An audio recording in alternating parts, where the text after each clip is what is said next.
Welcome back to art theory mastery. और यहाँ पर आपको मिलेगा पेपर 3 के पूरे 75 क्वेश्चन, जिसमें डिस्क्रिप्शन बॉक्स में आपको लिंक मिलेगा उस पेपर को खुद अटेम्प्ट करने का। तो चलिए स्टार्ट करते हैं। और आज हम करेंगे 2015 का जून महीने का पेपर 3।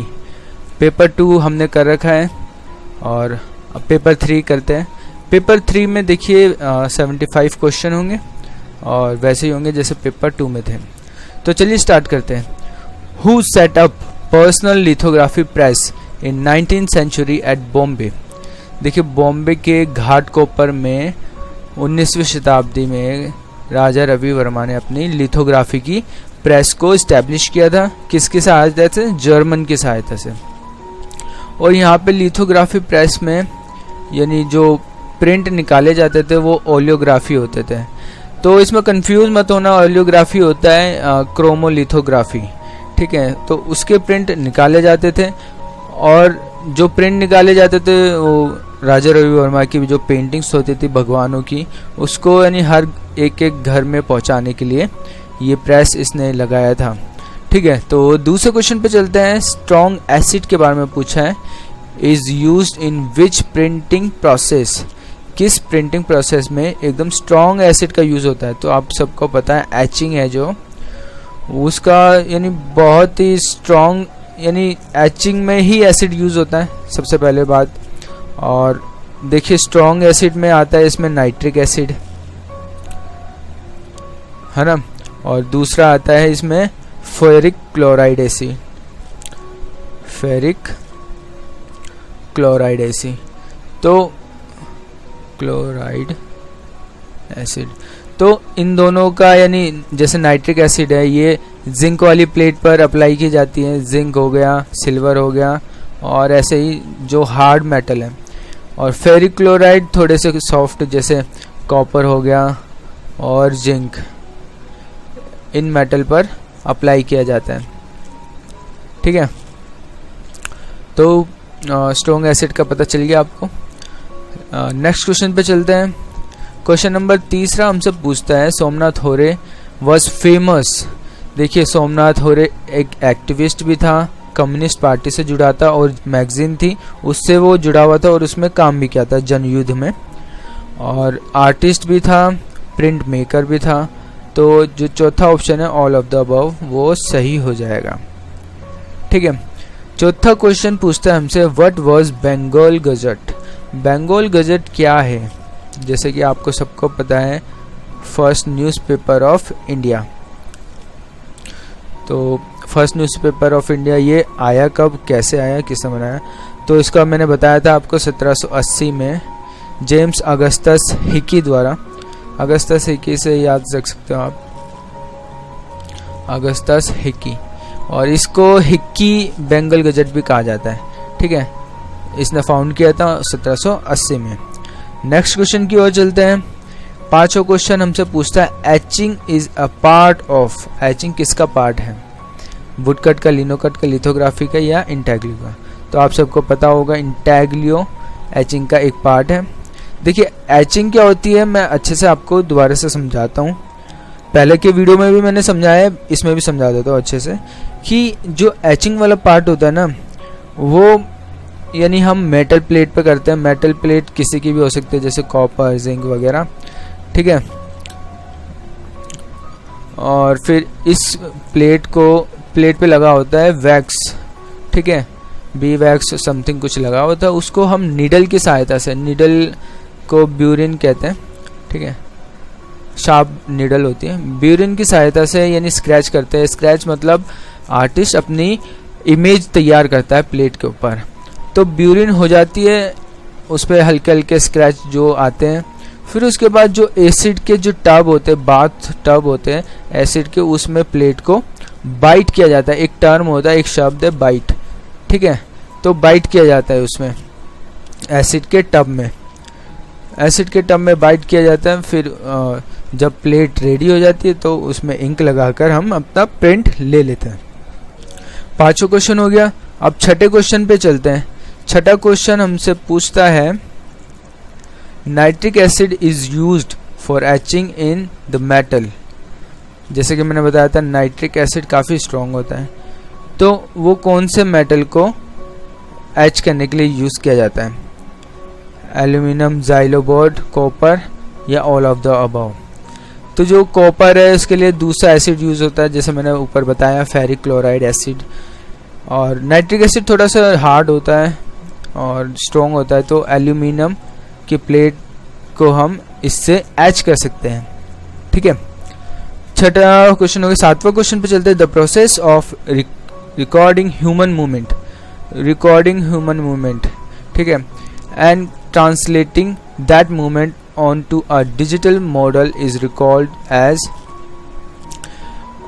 जो रोटोस्कोपिंग होता है ना, रोटोस्कोपिंग का मतलब क्या होता है? Create move by artist, artist उस मूव को क्रिएट करता है अपने स्केच पेड में। ठीक है, मोशन पिक्चर्स में क्या होता है? मोशन पिक्चर में हम कैमरे की मदद से रिकॉर्ड करते हैं। ठीक है, रिकॉर्ड करते हैं किसका? ह्यूमन मूवमेंट को रिकॉर्ड करते हैं। तो इसका आंसर तो ये हो जाएगा। स्टॉप मोशन में वही आर्टिस्ट की सहायता से यानी पूरा रिगिंग की जाती है उस चीज़ को। और एनिमेशन को आपको पता ही है कि पूरा एक प्रोसेस होता है इसका। रोटोस्कोपिंग एक स्केचिंग की टेक्निक है, ध्यान रखना। स्केच के थ्रू ही पूरा मोशन दिखाना, जैसे कि आपने बुक्स देखी होगी जिसमें कम से कम 20-25 स्केचेस होते हैं और एक एक पन्ने को ऐसे ऐसे करके दिखाते तो मूव होती हुई चीज़ें दिखती हैं। ठीक है, वो रोटोस्कोपिंग का ही हिस्सा होता है। आगे चलते हैं हम। Which one is the analogous colour? देखिए, जो एनालॉगस कलर होते हैं ना, वो साथ साथ वाले कलर होते हैं। साथ साथ वाले कलर मतलब जैसे हमारे प्राइमरी कलर होते हैं 3, रेड, येलो और ब्लू। ठीक है, अब इन दोनों को मिलाएंगे हम, रेड, येलो, ब्लू, ये प्राइमरी कलर है। रेड और येलो को मिलाने पर मिलता है हमें ऑरेंज, येलो और ब्लू को मिलाने पर मिलता है हमें ग्रीन, और रेड और ब्लू को मिलाने पर हमें मिलता है वॉयलेट। ये हमारे प्राइमरी कलर हो गए और ये सेकेंडरी कलर। ठीक है, तो जो एनालॉगस कलर होते हैं ना, जैसे ऑरेंज, येलो, ये एनालॉगस कलर है, ग्रीन, ब्लू ये एनालॉगस कलर है, येलो, ग्रीन ये एनालॉगस कलर है, रेड, वॉयलेट ये एनालॉगस कलर्स है। और जो कॉम्प्लीमेंट्री कलर्स होते हैं, कॉम्प्लीमेंट्री क्या होते हैं? एकदम अपोजिट। जैसे रेड के अपोजिट कौन सा है? ग्रीन है ना। येलो के अपोजिट कौन सा है? वॉयलेट है। ऑरेंज के अपोजिट कौन सा है? ब्लू। तो ये कंट्रास्ट क्रिएट करते हैं, इसलिए इन्हें कॉम्प्लीमेंट्री कलर कहते हैं। ठीक है, तो एनालॉगस कलर का आपको इस चार्ट से समझ में आ गया होगा कि येलो ऑरेंज एनालॉगस कलर हो गए और ऑरेंज ब्लू नहीं। ठीक है, नेक्स्ट क्वेश्चन है हमारा 9वां। What is pixel mean? Pixel का मतलब पूछा है। पिक्सल का मतलब सिंपल होता है smallest component of digital image. Pixel को हम दूसरी भाषा में रेस्टर इमेज भी कह सकते हैं। ठीक है, रेस्टर इमेज जो यानी एक लिमिट के बाहर जाएगी तो वो पिक्सेलेट हो जाती है। ठीक है, तो ये स्मॉलेस्ट कंपोनेंट होता है डिजिटल इमेज का, ध्यान रखना। What do you mean by ISI marks? ISI mark का जो फुल फॉर्म होता है वो होता है हमारा इंडियन स्टैंडर्ड, यहाँ पे लिख देता हूँ, Indian standard institute, Indian standard institute, जहाँ पर हमें सर्टिफिकेशन मार्क्स मिलता है। सर्टिफिकेशन मार्क्स मिलता है, किसी प्रोडक्ट की क्वालिटी वगैरह यहाँ पे देखी जाती है और उसके अकॉर्डिंग उसको रेटिंग दी जाती है। ठीक है, तो 10वें क्वेश्चन का चौथा आंसर हो गया। नेक्स्ट क्वेश्चन की ओर चलते हैं। नेक्स्ट क्वेश्चन हमसे पूछता है कि monogram is a design made with. जो मोनोग्राम होता है वो यानी किससे बनता है? ठीक है, तो बड़ा सिंपल क्वेश्चन है। मोनोग्राम क्या होता है? 2 शब्दों से या 2 से ज़्यादा शब्दों का बना एक लोगो या एक डिज़ाइन। ठीक है, तो यहाँ पे लेटर्स आ जाएंगे शब्द की जगह, है ना। तो 2 शब्द, जैसे मैं आपको एग्जांपल देता हूँ, जैसे ये वाला लोगो तो आपने देखा ही होगा, ये वाला, है ना। तो इस मोनोग्राम में एक एन आ रहा है और एक वाई, है ना, न्यूयॉर्क वाला फील आ गया पूरा, ठीक है। और ऐसे ही HM का है। तो ये सारे मोनोग्राम हैं जिसमें यानी 2 या 2 से ज़्यादा शब्द का यूज़ किया जाता है और अपना एक मोनोग्राम तैयार किया जाता है।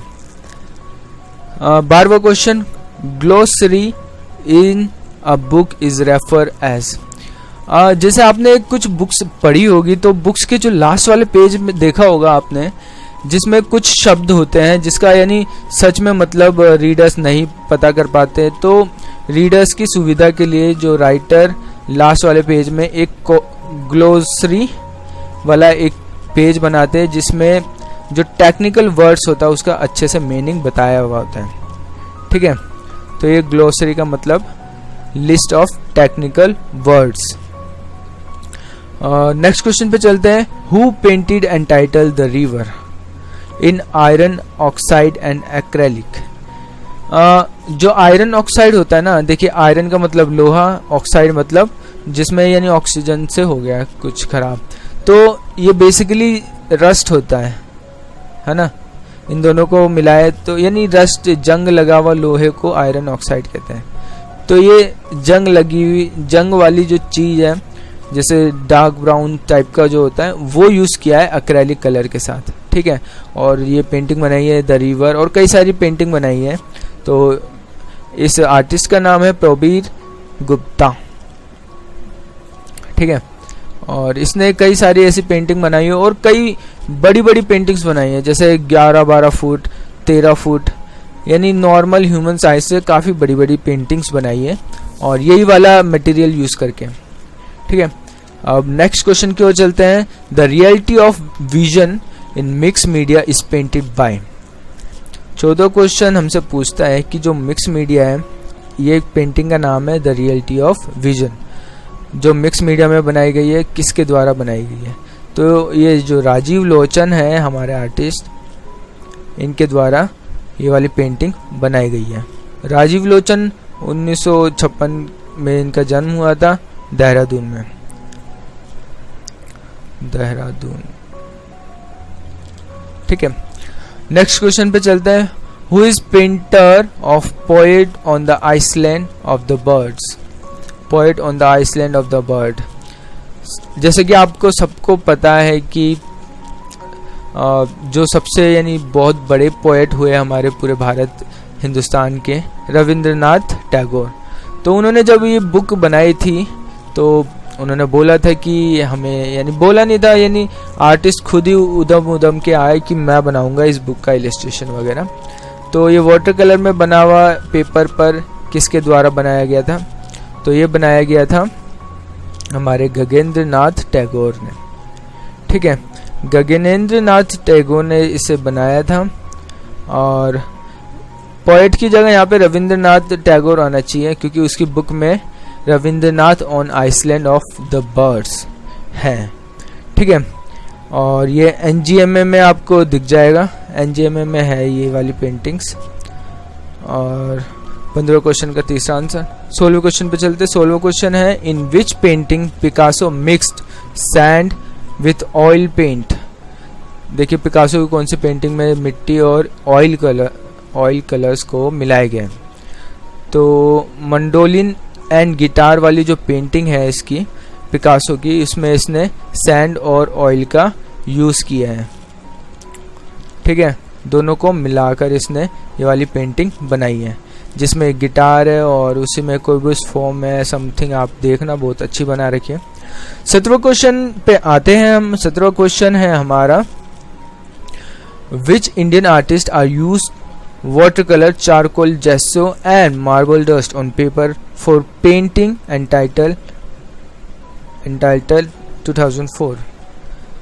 जो अनटाइटल 2004 है वो बनाया था अतुल डोडिया ने। अतुल डोडिया फेमस है शटर, जो शटर होता है उस पर पेंटिंग के लिए बहुत फेमस है, ठीक है, अतुल डोडिया। और ये water colour, charcoal, जेसो, marble dust, इन सब में काम करते हैं, ठीक है। नेक्स्ट क्वेश्चन पे चलते हैं हम। हु इज नोन फॉर नियोप्लास्टिसिज्म, नियोप्लास्टिसिज्म के लिए कौन फेमस है? तो इसका आंसर है जो हमारा पिएट मोंड्रियान है, वो बहुत फेमस है। हमारा प्लास्टिसिज्म जो न्यू क्लासिकल मूवमेंट चला था प्लास्टिसिज्म का, उसके लिए बहुत फेमस है। और ये डच पेंटर है। नियोप्लास्टिसिज्म का एक और वर्ड है डेस्टिजल, ठीक है। ये वाला शब्द भी यूज किया जाता है नियोप्लास्टिसिज्म की जगह। तो ये पिएट मोंड्रियान है जो डच आर्टिस्ट है। नियोप्लास्टिसिज्म हुआ था 1917 से 1971 के बीच में और नीदरलैंड के अंदर हुआ, जिसमें आर्टिस्ट, आर्किटेक्चर और कई कलाकारों ने पार्टिसिपेट किया और इसको इम्प्रूव किया, चीज़ों को इम्प्रूव किया और बहुत बड़ा मूवमेंट था ये। 19वां क्वेश्चन पूछता है हमसे, हरिहर का Pitamah represent the composition sculptures of which of the four deities. कौन से चार भगवान है जिस पे ये लाइन पूरी शूट की जा रही है? ये लाइन पूरी शूट की जा रही है, तो आप ध्यान से देखिए। जैसे हरिहर, हरि का मतलब विष्णु होता है, हर का मतलब शिवा, हर हर महादेव कहते हैं ना। और हरि हर, अर्क, अर्क का मतलब होता है सूर्य, ठीक है। तो हमारा जो दूसरा ऑप्शन है वो सही हो जाएगा। हरि का मतलब विष्णु, हर का मतलब शिवा, अर्क का मतलब सूर्य और पितामह का मतलब ब्रह्मा, ठीक है। ये संस्कृत शब्द है, अगर आप ध्यान से देखोगे तो आप इसको डिकोड कर सकते हो आराम से। 20वां क्वेश्चन है, Vinod Bihari Mukherjee college technique was inspired by which modern western art movement. जो विनोद बिहारी थे, उनकी जो कॉलेज टाइम की जो टेक्निक थी, जो कॉलेज टाइम पे वो काम करते थे, वो किस वेस्टर्न आर्ट से इंस्पायर थे? तो इसका सिंपल सा आंसर है क्यूबिज्म से इंस्पायर थे वो, क्यूबिज्म से इंस्पायर थे विनोद बिहारी मुखर्जी। इनका जन्म हुआ था वेस्ट बंगाल 1904 में और ये रहे थे नंदलाल के स्टूडेंट, नंदलाल बोस के स्टूडेंट, ठीक है। 1904 वेस्ट बंगाल और नंदलाल बोस के ये स्टूडेंट रहे थे। 21वां question, which of this is incorrect? Incorrect पूछा है। अंकोर वाट कंबोडिया में, प्रम्बान इंडोनेशिया में, स्वेदांगन म्यांमार, स्वयंभूनाथ श्रीलंका। तो इसका जो आंसर है शंभूनाथ श्रीलंका में नहीं है। शंभूनाथ का जो शिवा का टेम्पल है वो नेपाल में है, काठमांडू में, ठीक है, श्रीलंका में नहीं है। तो हमारा आंसर तीसरा हो जाएगा, इनकरेक्ट है जो। विच of this not a style of early Buddhist art? जो अर्ली बुद्धिस्ट आर्ट का स्टाइल नहीं है, जैसे मथुरा है, सारनाथ है, गंधर है। अचित्रा नहीं है, अचित्रा बिल्कुल नहीं है। तो इसका आंसर क्या हो जाएगा? अचित्रा, क्योंकि नोट, क्योंकि क्वेश्चन में नोट की जो है ना बहुत बड़ी वैल्यू हो जाती है, क्योंकि जो स्टूडेंट होता है वो जब लाइन पढ़ रहा होता है वो बड़ी तेजी से होता है और वो नोट स्किप कर जाता है। तो नोट की बहुत बड़ी वैल्यू है, क्वेश्चन पढ़ते समय थोड़ा सा सब्र रखने की बहुत ज़रूरत है। चलिए नेक्स्ट क्वेश्चन पे चलते हैं। द टर्म कानून, जो कानून का जो टर्म है, जो शब्द है, was first used in Greek art bye, देखिए जो पॉलिस्टस है ना, उन्होंने कानून शब्द का सबसे पहले उपयोग किया था। और जो ये ग्रीक शब्द है, हम बोलते हैं ना अंधा कानून, ये कानून, वो कानून, ये ग्रीक शब्द है, ठीक है, ग्रीक से यहाँ तक पहुँचा है। नेक्स्ट क्वेश्चन है 24वां। Which of the following is ceiling type of Indian art? Indian art में जो सीलिंग टाइप है, सीलिंग की जो शैली है, वो इन चारों में से कौन सी है? तो वेदिका तो स्तूप का पार्ट है, ठीक है, जो चारों तरफ होती है अंड के, और हर्मिका अंड के ऊपर होती है ना, जैसे ये स्तूप है तो ये अंड है, ये इसके चारों तरफ वेदिका हो गई, और ये हर्मिका, फिर छतरी, फिर कलश, खापुड़ी, ऐसे आता है पूरा। तो ये सोपान नहीं है। नाभि जो नाभि चंदा है ना, ये सीलिंग आर्ट के लिए जानी जाती है, इंडियन सीलिंग आर्ट, ठीक है, नेक्स्ट क्वेश्चन पे चलते हैं। 25वां question, which of the following is the iconographical attribute of the Tirthankar Parshvanath. देखिए, जो तीर्थंकर होया करते थे जैन धर्म में, उनको ना एक एक जानवरों से भी लिंक किया गया था। ठीक है, जैसे पार्श्वनाथ को किससे लिंक किया गया था? स्नेक से। लायन को लिंक किया गया था महावीर, जो 24वें और आखिरी तीर्थंकर थे ना, महावीर स्वामी से। महावीर स्वामी हो गए। जो मेन है मैं उसका बता देता हूँ।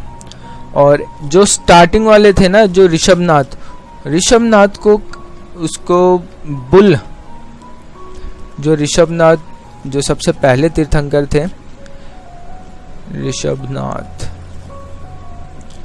जो फर्स्ट तीर्थंकर थे, टोटल 24 थे, 24वें थे महावीर, है ना, और पहले थे ऋषभनाथ। महावीर को लायन से जानते हैं, पार्श्वनाथ जो 23वें थे वो स्नेक से जाने जाते हैं, जो पहले थे ऋषभनाथ उनको बुल से जाना जाता है। ठीक है, इनके एनिमल प्रतीक थे और कई और ये जैसे कलर भी इनके प्रतीक थे। ठीक है, आने वाले क्वेश्चन में देखने को भी मिलेगा आपको। व्हाट आर द 26वां question, what are the monumental male and female ancient Greek sculpture known as. जो मेल और फीमेल ग्रीक स्कल्पचर में जाने जाते हैं वो कौन है? ठीक है, सबके जैसे नाम होते हैं, जैसे हिंदुस्तान में, हमारे इंडिया में नर और नारी कहा जाता है, वैसे ही ग्रीक स्कल्पटर्स यूज़ करते थे। कौन सा टर्म्स था वो था कुरोस और कुरोई। ठीक है, और ये दोनों मेल फीमेल के लिए यूज़ किया जाता था। ग्रीक स्कल्पटर्स के लिए ग्रीक स्कल्पटर यूज़ करते थे इस टर्म को। अब नेक्स्ट क्वेश्चन पे चलते हैं।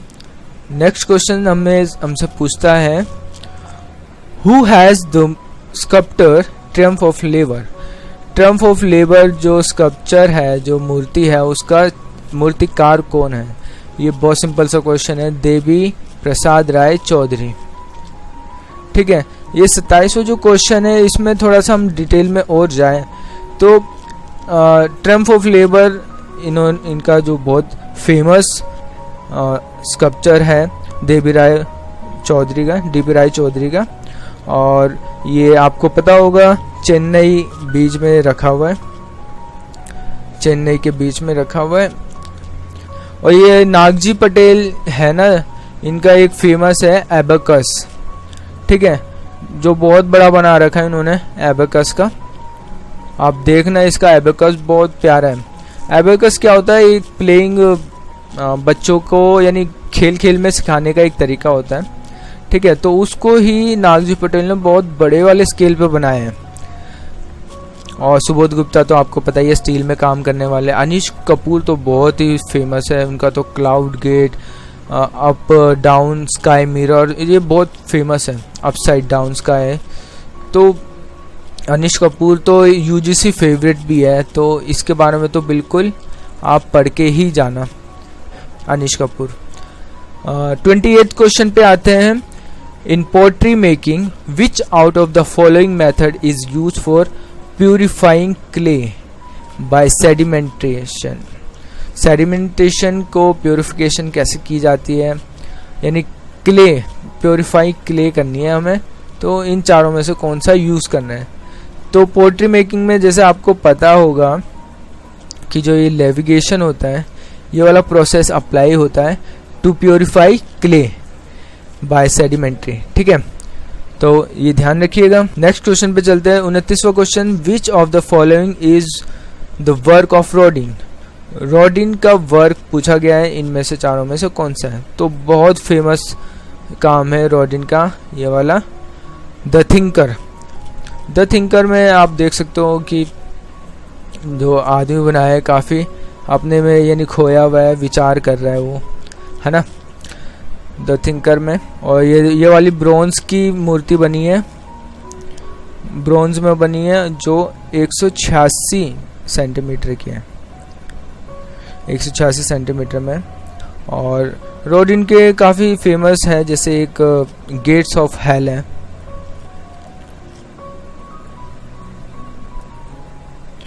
30वें क्वेश्चन पे आते हैं। On the wall of the Gupta Deogarh temple which sculpture is not depicted. देखिए जो देवगढ़ के मंदिर में जो गुप्ता समय का मूर्तियां हैं वो नॉट डिपिक्टेड, किसको डिपिक्ट नहीं करती। शेषशाही विष्णु को डिपिक्ट करती है, नारायणन को भी डिपिक्ट करती है, गजेंद्र मोक्ष को भी, महिषासुर मर्दिनी को नहीं करती, महिषासुर मर्दिनी को बिल्कुल नहीं करती क्योंकि ये विष्णु टेम्पल है तो विष्णु के तीनों दिखाएंगे, बट महिषासुर मर्दिनी अलग वो है डेटी, अलग भगवान है, तो ये वाला ऑप्शन हमारा सही हो जाएगा। 30वां क्वेश्चन हो गया।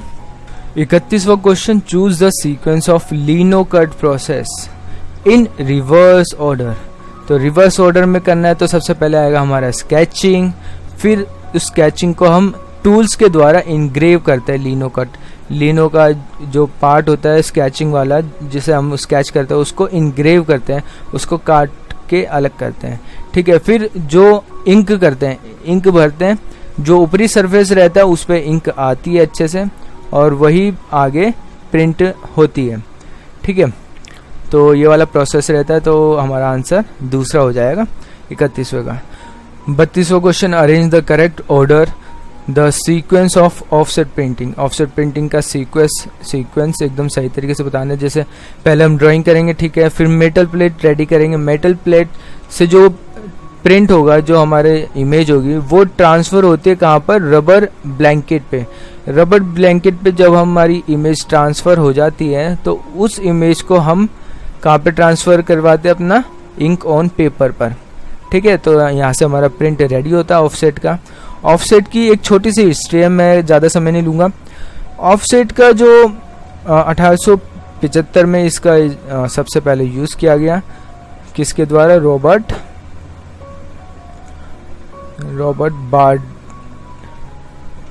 बार्डे, ठीक है, रॉबर्ट बार्डे के द्वारा किया गया और ये इंग्लैंड में हुआ था, ठीक है। और सबसे पहले ये हुआ था टिन को प्रिंट करने के लिए, जो टिन होता है ना उसको प्रिंट करने के लिए किया गया था यूज़। फिर 1904 में पेपर पर ये आया, ठीक है, प्रिंट ऑन पेपर। ये कहाँ पे हुआ था, यानी वॉशिंगटन एक आदमी का नाम है, उसके द्वारा किया गया था। ये 1904 में वॉशिंगटन के द्वारा किया गया था। 33वां question, arrange the correct sequence from cool to warm colours. ठंडे कलर से हमें गर्म कलर की ओर जाना है। ठंडे कलर वो होते हैं जिसको देखकर हमारी आंखों में थोड़ी ठंडक पहुंचती है और वार्म कलर वो जिससे थोड़ी गर्माहट आती है, ठीक है। कूल कलर में हमारे ब्लू के शेड्स होते हैं, ग्रीन के शेड्स होते हैं। तो जैसे कि ग्रीन एकदम वर्मिलियन, तो ये गलत हो जाता है, वर्मिलियन रेड का शेड है। ब्लू के बाद ग्रीन वाले शेड आएगा, फिर हमारा ये तो कूल कलर हो गए ये दोनों, और ये दोनों हॉट कलर हो गए, ठीक है। तो हॉट मतलब वार्म कलर, तो सही है ये वाला सीक्वेंस, ब्लू, ग्रीन, वर्मिलियन और रेड। तो हमारा 33वें का तीसरा आंसर सही हो जाएगा। 34वें क्वेश्चन पे आते हैं। 34वां क्वेश्चन हमसे पूछता है कि choose the correct chronological order of advertising media. Advertising media में जो काल के अनुसार चल रहे हैं उनका बताइए। तो सबसे पहले आएगा, जैसे कि आपको सबको पता है, न्यूज़पेपर सबसे पहले आया, तो इन दोनों ऑप्शन में एक होगा। फिर न्यूज़पेपर के बाद आता है हमारा रेडियो, रेडियो के बाद टेलीविज़न और फिर इंटरनेट। देखिए जो न्यूज़पेपर आया सबसे पहले, तो ये जर्मन में आया था, जिसका नाम था सबसे पहला न्यूज़पेपर का रिलेशन एलियर, ठीक है, रिलेशन एलियर सबसे पहले आया था। फिर आया था रेडियो, रेडियो 1895 में आया, ठीक है, 1895 में आया।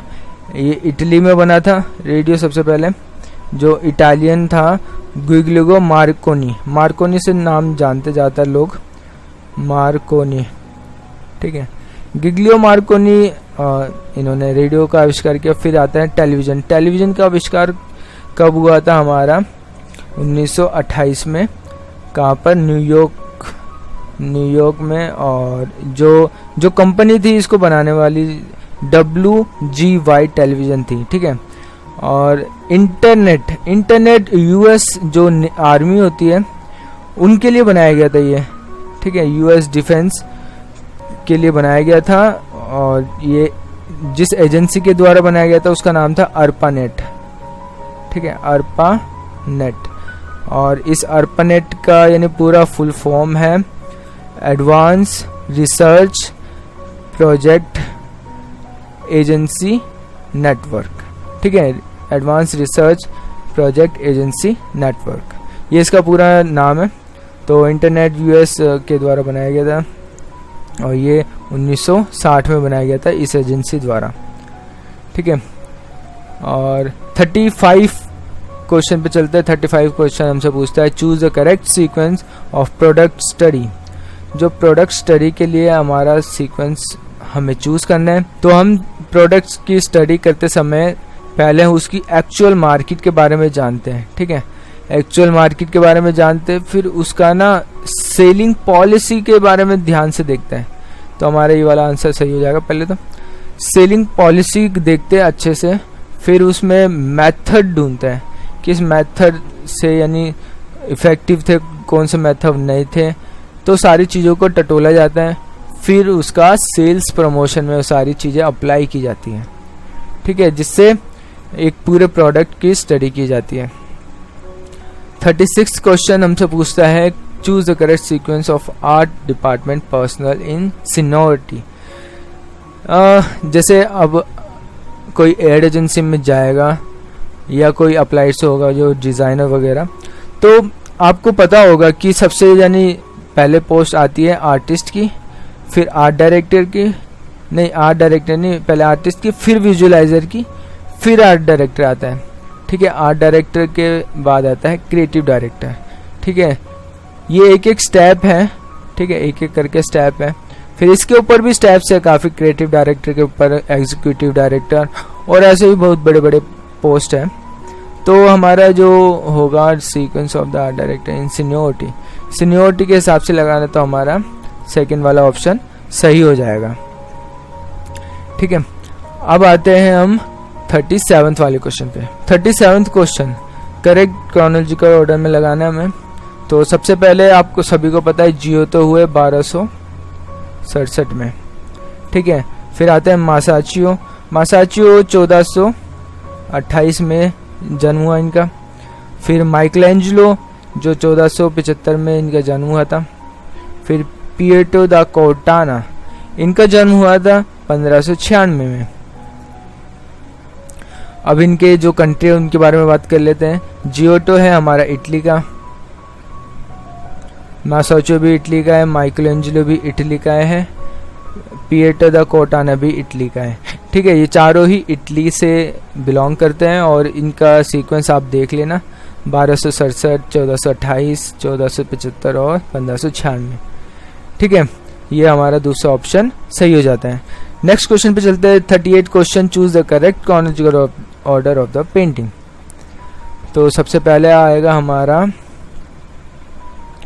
स्टोन ब्रेकर, ठीक है। स्टोन ब्रेकर में ये बनाया था कॉर्बेट द्वारा 1849, ठीक है, 1849 में कॉर्बेट ने बनाया था।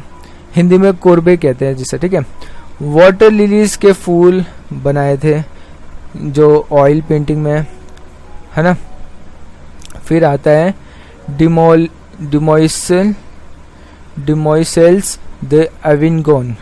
डिमोइसेल्स एविनगोन पिकासो द्वारा बनाया गया था, ठीक है, पिकासो द्वारा बनाया गया था और ये 1907 में बना था। फिर आते हैं abstract speed plus sound. Abstract speed plus sound पूरा नाम है इसका।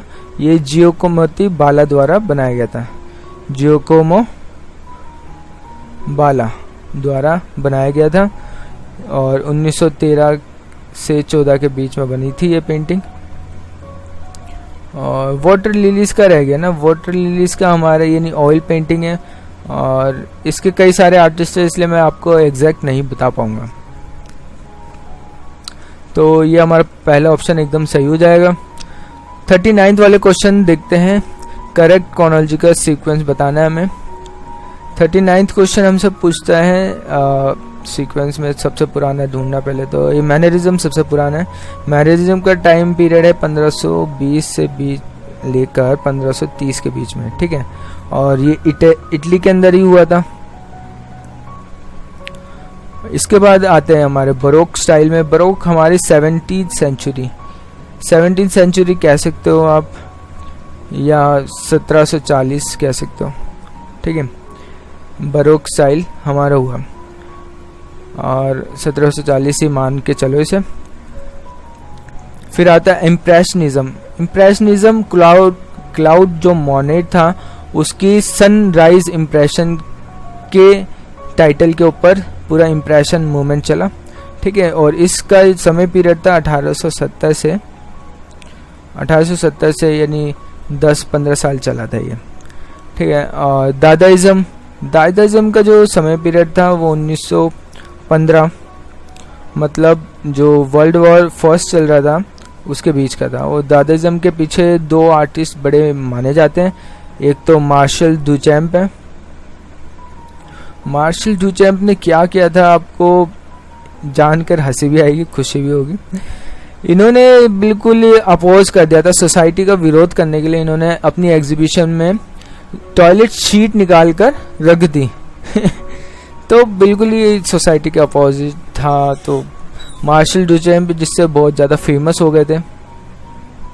और दूसरे आर्टिस्ट हैं दादाइज्म के जो ऐसे ही काम करते हैं, मैन रे, ठीक है। तो ये था हमारा आर्ट मूवमेंट के बारे में। नेक्स्ट चलते हैं। अरेंज द फॉलोइंग वेदी बंधन moulding in their proper sequence starting from the bottom. देखिए जो वेदी बंधन होते हैं, जो मंदिर के पार्ट्स का हिस्सा होता है वेदी बंधन नीचे से, ठीक है। तो उसको हमें सीक्वेंस पर से लगाना है। तो सबसे पहले आता है खुरा, ठीक है। खुरा के बाद आता है खुम्बा के बाद आता है हमारा कलश जो मंदिर के टॉप पे मिलता है। और फिर कपोतपली की जगह यहाँ पे खापुड़ी होना चाहिए था शायद, या इसका ही दूसरा नाम है, ठीक है। तो ये चौथा ऑप्शन हमारा सही हो जाएगा। 41वां क्वेश्चन चलते हैं। 41वां question. Arrange the chronological of this Mauryan king in their proper sequence. जो मौर्यन राजा थे उसके अकॉर्डिंग हमें लगाना है। तो जैसे कि सबको पता है चंद्रगुप्त मौर्य थे जो जिन्होंने मौर्य साम्राज्य की स्थापना करी थी। वो सबसे पहले आएंगे डेफिनेटली। उसके बाद आएंगे बिंदुसार और फिर अशोक, फिर दशरथ, ठीक है। तो ये वाला सीक्वेंस हमारा सही है 41वें का पहला। नेक्स्ट क्वेश्चन 42वां question. Arrange the following works of Michelangelo chronological order लगाना है। तो सबसे पहले आता है हमारा बैटल ऑफ सेंटर्स। ये बैटल ऑफ सेंटर्स बनाया था माइकलएंजेलो ने 1490 से 1492 के बीच में। और ये मार्बल पे बनाया था इसने। फिर आती है पिएटा, बनाया था 1498 से लेकर 99 के बीच बनाई इसने पिएटा। और डेविड जैसे सबको पता है डेविड बनाई थी 1501 से लेकर 1504 में। और फिर लास्ट में द रोंदिनी पिएटा बनाई थी इन्होंने 1552 से लेकर 1564 के बीच में, ठीक है। तो इनके टाइम पीरियड भी बता दिया मैंने। ऑप्शन हमारा तीसरा है। नेक्स्ट क्वेश्चन पे चलते हैं। 43वां question. Choose the correct chronological sequence of the sculptors. जो मूर्तिकार है उनको सही समय अनुसार लगाना है। तो यूजीसी ने इसका आंसर ऑल दिया है। तो हम इसका रियल सीक्वेंस निकाल लेंगे क्योंकि ऑप्शन में नहीं है। तो इसका रियल सीक्वेंस हम निकाल लेंगे। सबसे पहले आएंगे हमारे कॉन्स्टेंटाइन ब्रांकुसी का जो जन्म है 1876 में कहाँ पर हुआ? रोमानिया में। रोमानियन आर्टिस्ट है हमारे ब्रांकुसी। इसके बाद आएंगे हमारा मार्शल डुचैम्प का जो जन्म है 1887 में हुआ फ्रांस के अंदर। ठीक है। अब आएगा फिर व्लादिमीर ताटलिन। ताटलिन का 1885 में हुआ और यहीं पे यूजीसी ने गड़बड़ कर दी और इसको यानी यूजीसी को ऑल आंसर करना पड़ा। और व्लादिमीर रहने वाले रशिया के। इसके बाद आएंगे हमें कार्ल्स ओल्डेनबर्ग। यानी मैं आपको सजेस्ट करूंगा कि कार्ल्स ओल्डेनबर्ग के वर्क जरूर देखो, क्योंकि जो इसका वर्क है ना, शटल कॉक, एक छीड़ी बनी हुई है और बहुत बड़ी छीड़ी है, बहुत प्यारी लगती है। यानी काम इसके बड़े अच्छे अच्छे हैं और यानी पब्लिक एरिया में इतने बड़े बड़े काम जहाँ पे यानी इतने से आदमी यानी दिखेंगे आपको छोटे छोटे से, और इतनी बड़ी छीड़ी बना रखी है। और ऐसे ही यानी गार्डन में बहुत बड़ा चम्मच है और उस पर एकदम यानी उस पर चेरी लगी हुई है। तो ये सारे काम देखो आप, कितने प्यारे प्यारे बनाए ये कार्ल्स ओल्डेनबर्ग ने। ठीक है, तो ये कार्ल्स ओल्डेनबर्ग का जन्म हुआ था 1929 में और ये अमेरिकन स्कल्पटर है। ठीक है, अमेरिकन स्कल्पटर है, बहुत अच्छा काम करते हैं। मैं तो सजेस्ट करूंगा प्लीज़ आप जाके देखो इसके काम। और शटल कॉक वाला तो बहुत एग्जाम में भी पूछा गया है। नेक्स्ट क्वेश्चन पे चलते हैं। 44वां क्वेश्चन है। 44वां क्वेश्चन है correct chronological sequence of sculptures. मूर्तियों के हमें सही से काल अनुसार लगाना है। तो सबसे पहले आएगा हमारा अलची रत्नागिरी वाला अवलोकितेश्वर। ठीक है, अवलोकितेश्वर जो रत्नागिरी का है वो 7वीं से लेकर 10वीं सेंचुरी यानी शताब्दी के बीच निर्मित है। ठीक है, और फिर इसके बाद आएगा हमारा बुद्धा कुकरीहारा है बिहार के अंदर। ठीक है, कुकरीहारा का बुद्धा 12वीं शताब्दी का बना हुआ है माना जाता है। वैसे आगे पीछे हो सकता है, बट जो हमारी बुक्स वगैरह में दे रखा है वो 12th सेंचुरी का है। फिर इसके बाद आएगा अलचीनी का अवलोकितेश्वर। अलचीनी पड़ता है लेह लद्दाख के पास में और ये 10th सेंचुरी का बना हुआ माना जाता है। फिर इसके बाद आता है बाहुबली जो श्रवणबेलगोला में है। ठीक है, ये जैन मूर्ति है और इसका जो 980 से 900 समथिंग है, तो हम 10वीं सेंचुरी कह सकते हैं इसका। 10th सेंचुरी में इसकी मूर्ति निर्माण हुई बाहुबली की। ठीक है, तो वैसे तो आंसर ये वाला है, बट आप इसके टाइम को देखकर आप हिसाब लगा सकते हो कि क्वेश्चन गलत डिज़ाइन किया, यानी ऑप्शन गलत डिज़ाइन किया। ठीक है, अब नेक्स्ट क्वेश्चन पे चलते हैं। 45वां क्वेश्चन है choose the correct chronological sequence of sculptors के हमें सीक्वेंस लगाने हैं। तो जैसे कि सबसे पहले आएगा हमारा निकोला पिसानो जो 1220 में इनका जन्म हुआ और ये इटली के रहने वाले ये भी, और बहुत अच्छे स्कल्पटर्स हैं। फिर आते हैं जेकोपो डेला क्वेरिक्या। तो इनका जन्म हुआ 1374 में, ये भी इटली के ही रहने वाले। फिर आते हैं लोरेंजो घिबर्ती, इनका जन्म 1378 में हुआ और ये भी इटली के रहने वाले। एंटोनियो रोसेलिनो, इनका जन्म भी इटली में हुआ 1427 में।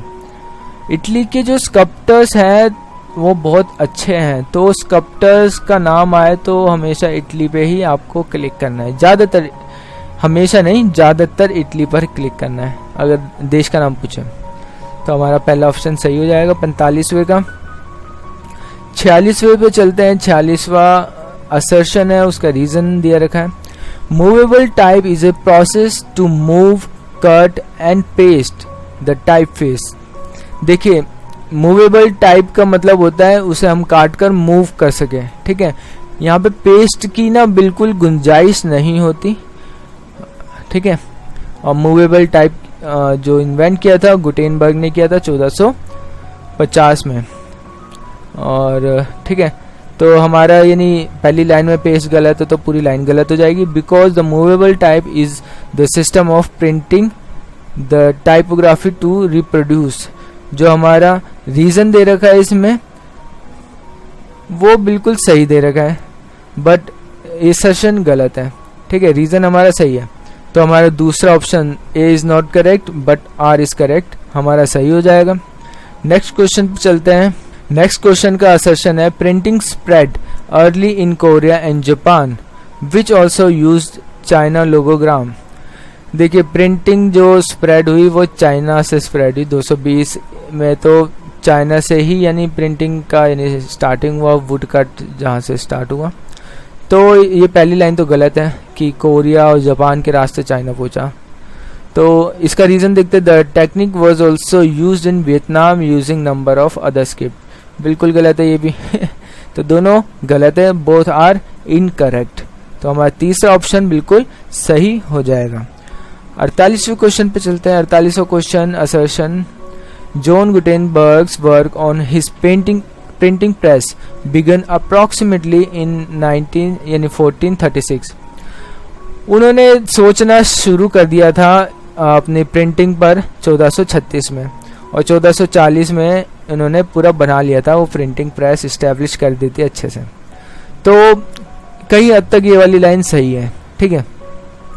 इसका जो रीज़न दे रखा है, because he also experimented printing in 1420।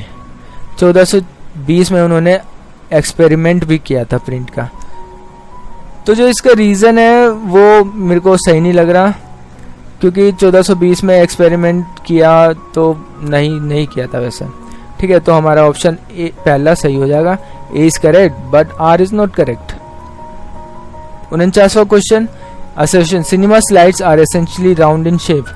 क्या सिनेमा की जो स्लाइड्स तो राउंड शेप की होती है नहीं, बिल्कुल नहीं। तो because they are easy in projection. ना ये इतना भी इजी प्रोजेक्शन नहीं होता। हमारी जो स्लाइड दिखाई जाती है, जो फिल्म वगैरह, वो उसका अलग ही रेशियो होता है। उसका रेशियो होता है 9/11, ठीक है। 9/11 के रेशियो में हमें यानी टीवी स्क्रीन पर मूवीज़ वगैरह ज़्यादातर दिखती हैं, ठीक है। और यानी गोलाई से तो इसका कुछ लेना देना नहीं है प्रोजेक्शन में इजी वीजी का, ठीक है। तो 49वां क्वेश्चन का तो हमारा ऑप्शन चौथा सही होगा, A and R both are not correct. 50वां क्वेश्चन असर्शन कहता है a book jacket should have shelf appeal. बिल्कुल, बुक जैकेट की एक अपनी शेल्फ अपील होती है। That means the particular book should have the characteristic of arresting the eye of observer. बिल्कुल सही बात है कि यानी ऑब्जर्वर की आई को एकदम कैप्चर करना, अट्रैक्शन बहुत ज़्यादा ज़रूरी है बुक जैकेट का, जिससे उसमें ज़्यादा से ज़्यादा अटेंशन मिले, और अटेंशन ही सेलिंग होता है बेसिकली। तो बोथ आर करेक्ट हो जाएगा हमारा यहाँ पे आंसर तीसरा, both are correct. Next question पे चलते हैं हम। 51वां क्वेश्चन असर्शन कहता है a poster is seen with many other poster. एक पोस्टर कई और पोस्टर में भी देखे जा सकते हैं।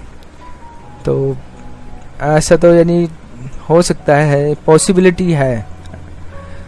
रीजन दे रहा है therefore it does not have clarity of purpose and message. तो पर्पस और मैसेज का क्लियर होना ही पोस्टर होता है, पहली बात तो ध्यान रखना चाहिए।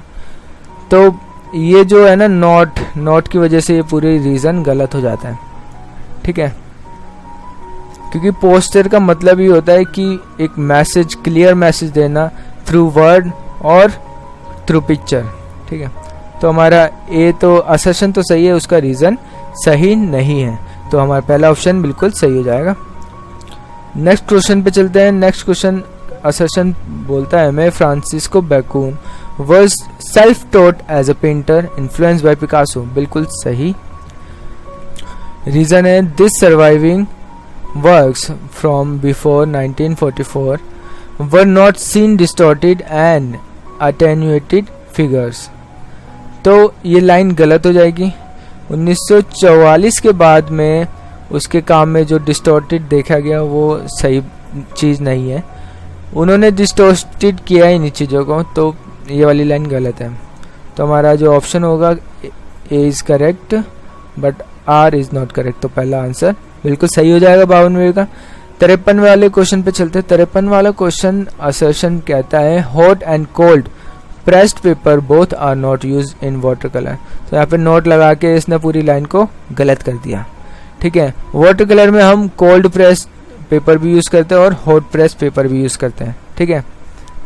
और इसका रीज़न दे रखा है, a strongly texture paper is very useful in to water colourist. ठीक है, तो ये लाइन बिल्कुल सही है, क्योंकि जो वाटर कलर आर्टिस्ट होते हैं वो टेक्सचर पेपर ज़्यादा कंसिडर करते हैं वाटर कलर के लिए। ठीक है, तो असर्शन हमारा गलत है, रीज़न हमारा सही है, तो दूसरा ऑप्शन हमारा सही हो जाएगा यहाँ पे। 54वें वाले क्वेश्चन पे चलते हैं। 54 वाला क्वेश्चन, असर्शन कहता है alla prima was exploited very effectively by the impressionist and perhaps the greatest exponent of the technique was van Gog.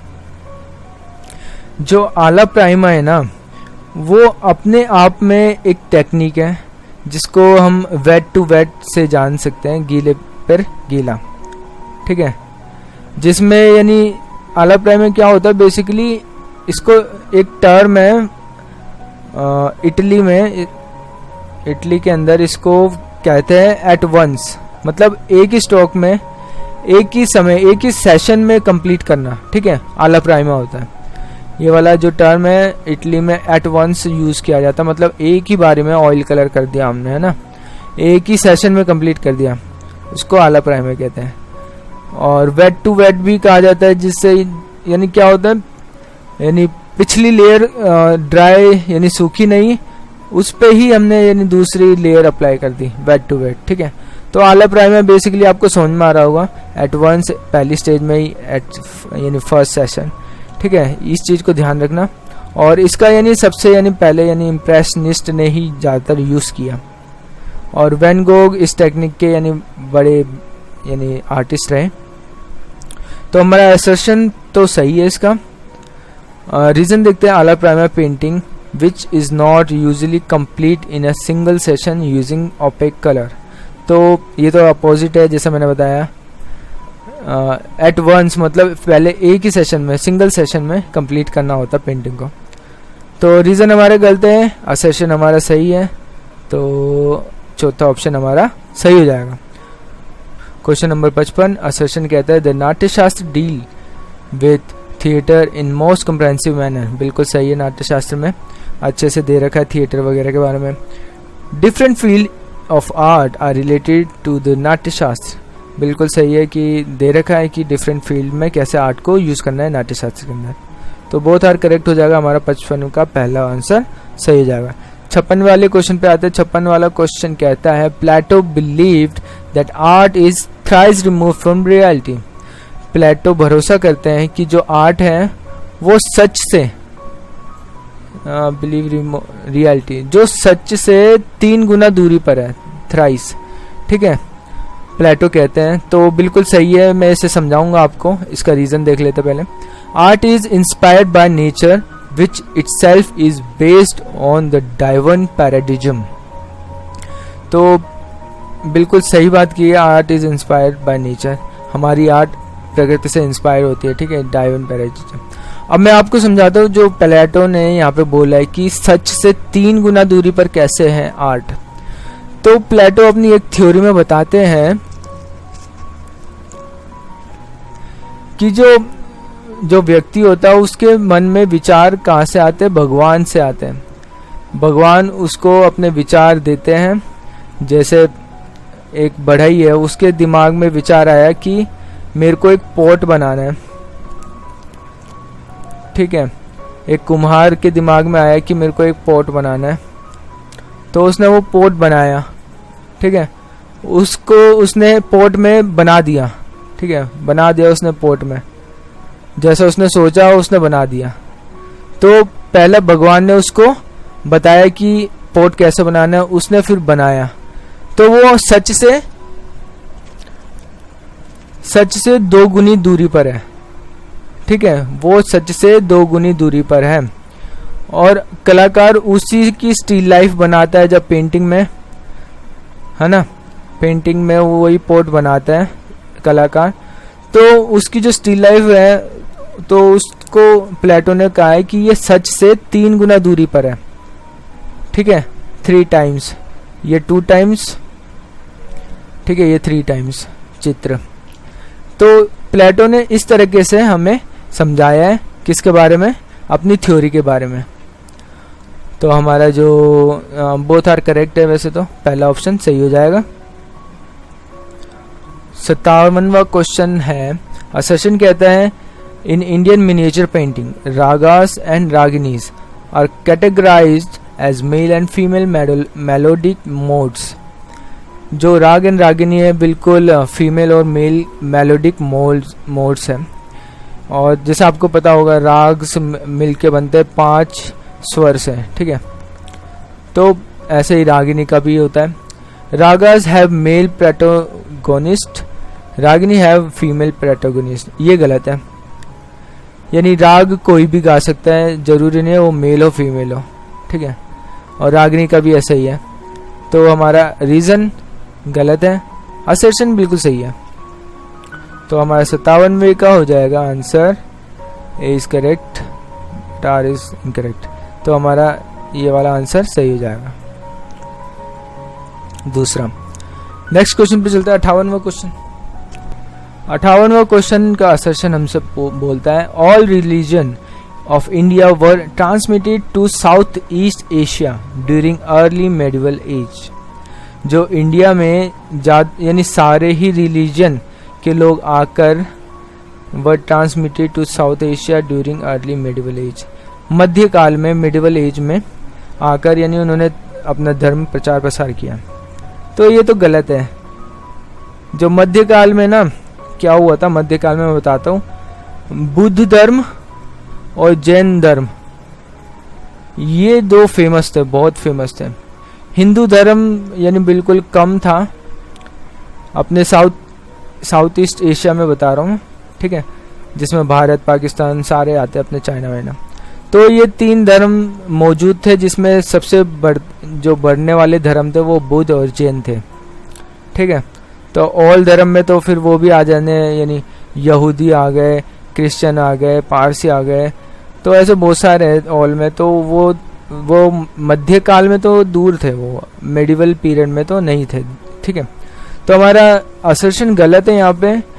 Reason देखते हैं, political contacts, maritime trade, cultural exchange, religious and pedagogic pursuits led to the dissemination of Indian art, literature and culture और in South East Asia।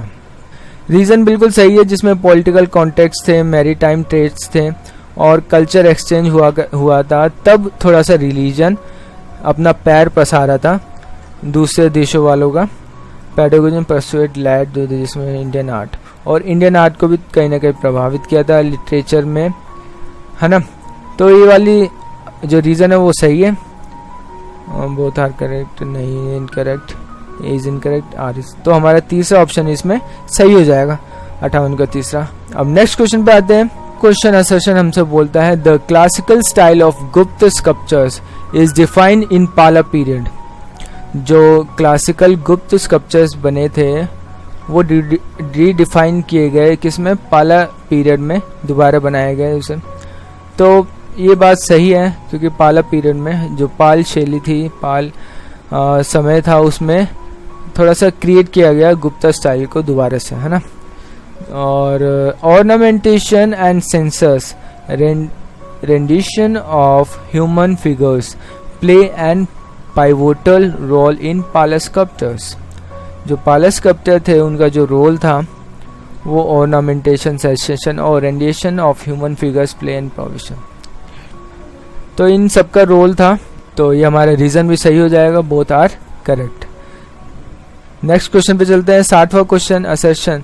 60वां question assertion कहता है the lion capital of Sarnath symbolize multi layered meaning. Sarnath के काफ़ी सारे multi layer meaning है। जो सारनाथ का हमें सिंह स्तंभ मिला है, जो लाइन कैपिटल मिला, उसके कई सारे मीनिंग है। ये तो बात सही है। The line capital is a symbol of Dhamma and संघ and allegorically represent both Shakyamuni and Ashoka as a Kakravarti, whose supremacy and power rules over all the 4 cardinal direction। तो जैसे कि आपको पता है लाइन कैपिटल में 4 शेर बने, कमर से कमर सट्टाए, जो चारों दिशाओं का प्रतीक है, तो हमारा बोथ आर करेक्ट हो जाएगा, क्योंकि हमारा असर्शन भी सही है और उसका रीज़न भी सही है। 61वें क्वेश्चन पे आते हैं। 61वें क्वेश्चन पे मैच द फॉलोइंग कहने कर रहा है। एंडी वरोल एक अमेरिकन आर्टिस्ट है और जो स्क्रीन प्रिंटिंग में भी काम करते हैं। होकुसाई जापानीज आर्टिस्ट है जो वुड कट में काम करते हैं और जापानीज आर्टिस्ट है, और होकुसाई ने जो जापानीज टेक्निक है उकियो ई, इस पे भी काम किया है। फ्रांसिस्को दी गोया एक्वाटिन में काम करते हैं। लोथ्रेक लिथोग्राफिक पोस्टर पे काम करते हैं और लोथ्रेक का एक फेमस पोस्टर है लिथोग्राफी वाला मोलिन रॉज। फ्रांसिस्को दी गोया स्पेनिश है, लोथ्रेक फ्रेंच आर्टिस्ट है। लोथ्रेक का एक फेमस पोस्टर है जिसे मोलिन रॉज।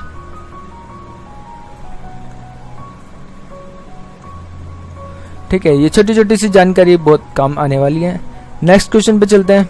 62वां क्वेश्चन एल्बर्ट ड्यूरर का ये प्रिंट बड़ा फेमस है, night death and the devil. ठीक है, इसको यानी जर्मन जो हमारे एल्बर्ट ड्यूरर है वो जर्मन के रहने वाले हैं। और फ्रांसिस्को दी गोया का है डिजास्टर ऑफ वॉर। रेम्ब्रांड का है 3 क्रॉसेस और टॉल्स्टॉय लोथ्रेके के हैं मोलिन रॉज। ये पोस्टर है। ठीक है, तो हमारा पहला ऑप्शन यहाँ पे सही हो जाएगा। हम नेक्स्ट क्वेश्चन की ओर चलते हैं। 63वां क्वेश्चन हमसे आर्टिस्टों को उसके देश से मिलाना है। तो जैसे कि रेम्ब्रांट डच आर्टिस्ट है, लोथ्रेके हमारे बताइए कौन से आर्टिस्ट है। पिकासो स्पेनिश आर्टिस्ट है, एल्बर्ट ड्यूरर जर्मन आर्टिस्ट है, तो बचा हमारा लोथ्रेके फ्रेंच आर्टिस्ट है। ठीक है, ये चीज़ें ध्यान में रखोगे कैसे, आप इसको कम से कम 1 बार 2 बार 3 बार जितनी बार रिवाइज करोगे उतना ही आपके यानी दिमाग में ये चीज़ यानी बैठ जाएगी कि कौन सा आर्टिस्ट कौन से देश का है, किस सन में इसका जन्म हुआ। तो हमारा दूसरा ऑप्शन बिल्कुल सही हो जाएगा, 63वां का दूसरा ऑप्शन। नेक्स्ट क्वेश्चन पे चलते हैं। 64वां क्वेश्चन हमसे पूछता है मैच द फॉलोइंग। कॉपीराइटर क्या होता है? जो कॉपी लिखता है एडवर्टाइजिंग की।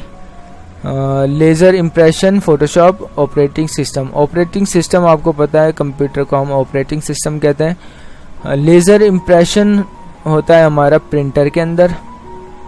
फोटोशॉप है हमारा इमेज एडिटिंग और कॉपीराइटर है हमारे एडवर्टाइजिंग में। तो इसके अकॉर्डिंग लगा लीजिए, ए का तीसरा, बी का चौथा, तीसरा चौथा, तो पहला ऑप्शन हमारा सही हो जाएगा। 65वां question match the following. Initial letter क्या होता है? जो थोड़े से लार्ज होते हैं, ऑर्नामेंट।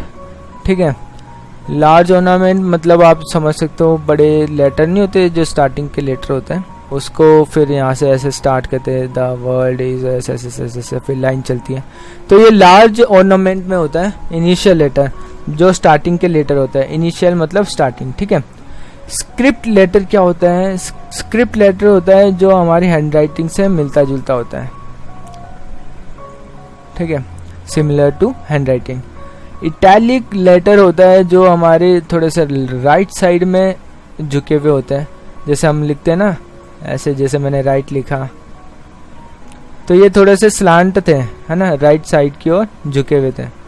जो लेफ्ट साइड की ओर झुके हुए होते हैं वो कौन से होते हैं? Slant letters, sloping left. ठीक है, तो ये हमारा किस में आ गया? स्लांट लेटर्स में आ गया। ठीक है, तीसरा पहला, तो हमारा पहला ऑप्शन एकदम सही है, 65वें का पहला। 66वें क्वेश्चन पे आते हैं। 66वां क्वेश्चन है, 66वां क्वेश्चन मैच द फॉलोइंग। देखो, वर्सो रेक्टो क्या होता है मैं आपको समझाता हूँ। एक जैसे हमारी बुक है,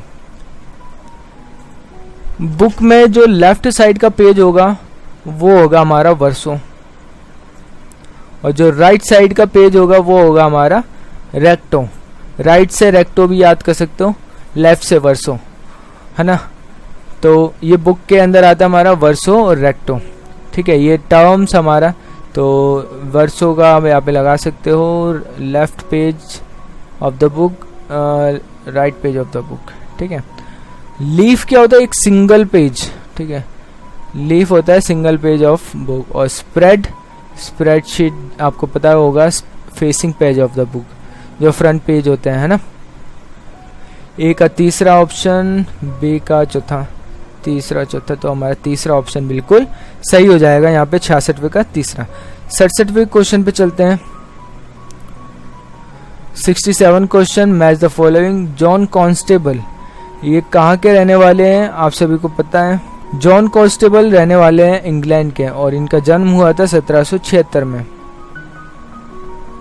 सल्वाडोर दाली, जिसने यानी सररियलिज्म में अपना बहुत अच्छा किरदार निभाया, जो एक स्पेनिश आर्टिस्ट हैं, स्पेन से रहने वाले हैं, ठीक है। क्लाउड मोनेट, जिनकी पेंटिंग पर पूरा एक आंदोलन चला, पूरा मॉन्यूमेंट चला इम्प्रेशनिस्ट का, तो क्लाउड मोनेट कहाँ के रहने वाले हैं? हमारे फ्रांस के। और जैक्सन पोलॉक जो एक्शन पेंटर थे, जो पूरा यूज़ करते थे अपनी बॉडी को, वो यूएसए के रहने वाले थे, अमेरिका के, ठीक है। तो इसके अकॉर्डिंग लगा लो, ए का चौथा, बी का तीसरा, चौथा तीसरा, ये दूसरा ऑप्शन हमारा सही हो जाएगा 67 का। नेक्स्ट क्वेश्चन पे चलते हैं। 68 question, match the following. Subodh Gupta हमारे इंस्टॉलेशन पे काम करते हैं, जो स्टील के बर्तन वगैरह यूज़ करके बहुत अच्छे स्कल्पचर्स इंस्टॉलेशन तैयार करते हैं।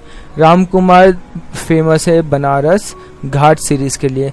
विकास भट्टाचार्य जो सररियलिज्म पे काम करते हैं, वो फेमस है डॉल सीरीज़ के लिए। और तैयब मेहता फेमस है ब्लू डायगनल सीरीज़ के लिए, ठीक है। तो अपनी सीरीज़ निकाली इन सब ने, और ऐसे फेमस है। तो इनका देख लेते हैं, ए का तीसरा, बी का चौथा, तीसरा चौथा, तो हमारा तीसरा ऑप्शन बिल्कुल सही है। 69 क्वेश्चन पे चलते हैं। 69 क्वेश्चन हमसे मैच द फॉलोइंग कराता है। Death of the Buddha. Death of the Buddha जो ये पेंटिंग है, ये बनाई थी सरदा उकील ने, ठीक है। और daughter of the soul, daughter of the soil बनाई है रविशंकर रावेल ने। At a temple in Bali, at temple in Bali बनाई है धीरेन्द्र देव बर्मन ने। भारत कैरिंग रामा सैंडल, ये बनाई है कृपाल सिंह ने। तो हम लगा लेते हैं इसके, ए का चौथा, बी का तीसरा, चौथा तीसरा, दूसरा ऑप्शन हमारा सही हो जाएगा। नेक्स्ट क्वेश्चन पे चलते हैं। 70वां question, match the following. Birth of Buddha. देखिए बुद्धा का जन्म कहाँ हुआ? लुम्बिनी में हुआ। और महापरिनिर्वाण, जहाँ पे उनको निर्वाण प्राप्त हुआ था, वो था कुशीनगर। धर्म चक्र परिवर्तन, धर्म चक्र परिवर्तन जहाँ पे उन्होंने अपना धर्म उपदेश दिया था, ठीक है। तो ये इसी पतन सारनाथ में, ठीक है। अभिनिष्ट प्रमाण कपिल वस्तु में, ठीक है। और ठीक है, ये से हमने लगा लिए। तो ए का चौथा, बी का पहला, चौथा पहला, तीसरा ऑप्शन हमारा सही हो जाएगा। नेक्स्ट क्वेश्चन पे चलते हैं। 71वां question, match the following. Mansur देखिए जाना जाता है अकबर, एडवेंचर, एलिफेंट नहीं, एलिजिकल, जहांगीर, प्रेफर, सूफी संत नहीं, हमजानामा, पेंटिंग, जबरा। जो मंसूर का फेमस है वो है अब्सीनियन जेब्रा, ठीक है। अब्सीनियन जेब्रा इसका फेमस है, पेंटिंग है मंसूर की। बसावन की जो पेंटिंग फेमस है वो है ये वाली, painting of Akbar adventure on elephant हवाई, यानी उड़ता हुआ हाथी। अब्दुल सम्मद ने हमजा नामा में काफ़ी सारे चित्र बनाए। विचित्र ने बनाया है allegorical painting of Jahangir preferring सेफी संत। सूफी संत के साथ जहांगीर जो एलिगोरिकल पेंटिंग बनाई है वो फेमस है किसकी? विचित्र की, ठीक है। तो ए का चौथा, बी का पहला, चौथा पहला है हमारा, चौथा ऑप्शन यहाँ पर सही होगा। नेक्स्ट क्वेश्चन पे चलते हैं। 72वां क्वेश्चन। 72वां क्वेश्चन है रानी की वाव। रानी की वाव है पाटन में, पाटन पड़ता है हमारा गुजरात में। और रानी की वाव का चित्र हमें आजकल जो नए नोट आए 100 के, उसमें देखने को मिलता है, जिसमें पीछे की साइड पूरा रानी की वाव बना रखा है, ठीक है। और हमारा चार मीनार जैसे कि आप सभी को पता है हैदराबाद में है। टॉम्ब ऑफ सिकंदर लोधी दिल्ली के अंदर, और मदरसा ऑफ महमूद गवन ये हमारा बिदर में है। ठीक है, तो एक का तीसरा फिर चौथा, तीसरा चौथा, ये हमारा दूसरा ऑप्शन बिल्कुल सही हो जाएगा। नेक्स्ट क्वेश्चन की ओर चलते हैं, 73वां क्वेश्चन। अब यहाँ पर जो देवगण होते हैं उनकी जो सवारी होती है उनके साथ मैच करना है कि कौन से देव की कौन सी सवारी होती है। तो अग्नि की सवारी होती है रेम, जिसे मैश भी कहते हैं हिंदी में, और बृहस्पति की होती है हंस, जिसे स्वान कहते हैं। वरुण देवता की होती है मकर, ठीक है, और शुक्र की होती है फ्रॉग मतलब खरगोश। तो ये चारों के आगे हमारे को ए का चौथा, बी का तीसरा, चौथा तीसरा, पहला ऑप्शन हमारा सही हो जाएगा। 74वां question, match the following. Wood, देखिए ये टर्म यूज किए गए हैं तो अच्छे से सुनिएगा ध्यान से। जो वुड होता है ना वो इंटरसिया के काम आता है, और इसका मैं बताऊंगा इंटरसिया क्या होता है। स्टोन का जो यूज किया जाता है, जैसे रिलीवो, स्टोन पे हम थोड़ा सा रिलीव वर्क नहीं करते, तो ये सारे टर्म थोड़े से इटालियन और ग्रीक से रिलेटेड है। रिलीवो, सैचिसियाटो, ठीक है। मेटल के लिए हम सिरदे पर्दू यूज करते हैं, और क्ले के लिए फायरिंग, जब क्ले को पक्की की जाती है ना, तो उसे फायरिंग की जाती है। तो ये सारे टर्म है। देखिए जो वुड में इंट्राशिया होता है उसमें क्या होता है कि हमें बहुत सारी यानी वुड इकट्ठी कर ली, लाल, काली, नीली, है ना, जो वुड होती है ओरिजिनली, ठीक है। तो उसको जोड़ना, जैसे एक टेबल बनाते हैं तो मैंने यहाँ पे ब्राउन वाली वुड यूज़ करी, यहाँ पे थोड़ी सी डार्क ब्राउन, यहाँ पे लाइट ब्राउन, यहाँ पे थोड़ी सी स्काई कलर की ब्राउन वुड, और ऐसे करके वुड जोड़ के हमने जो बनाया उसको कहते हैं इंट्राशिया, ठीक है। और ये 7th सेंचुरी के अकॉर्डिंग में हुआ करता था। इंट्राशिया को आप ताजमहल में यूज हुई पेट्राड्यूरा वाली टेक्निक से भी मैच कर सकते हो, पर पेट्राड्यूरा मार्बल में हुई है और इंट्राशिया हमें लकड़ी में करनी होती है। जैसे कि पेट्राड्यूरा में रंग बिरंगे पैटर्न बनाए जाते हैं कलर के पत्थरों से, और जहाँ पे यानी राइटिंग होती है वहाँ पर भी यानी पत्थरों को फिट किया जाता है। वैसे ही इंट्राशिया में होता है, जिसमें अलग अलग तरीके की लकड़ियों को चूज़ किया जाता है, फिर उसे पेस्ट किया जाता है और एक प्लेन सरफेस तैयार किया जाता है, ठीक है।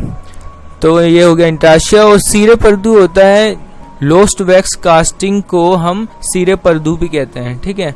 इसके कई नाम है, जैसे सीरे पर्दू, प्रीशियस कास्टिंग, इन्वेस्टमेंट कास्टिंग, ठीक है। तो इसमें कंफ्यूज होने की ज़रूरत नहीं है, ठीक है। तो फायरिंग तो आपको पता ही है, जब क्ले को हम फायर करेंगे तो टेराकोटा में बदल जाता है। और इंट्राशिया तो मैंने अब बताया कि कैसे वुड को हम यूज़ करते हैं अलग अलग पैटर्न में। और तो हमारा ऑप्शन एक का दूसरा या दूसरा ऑप्शन हमारा सही हो जाएगा।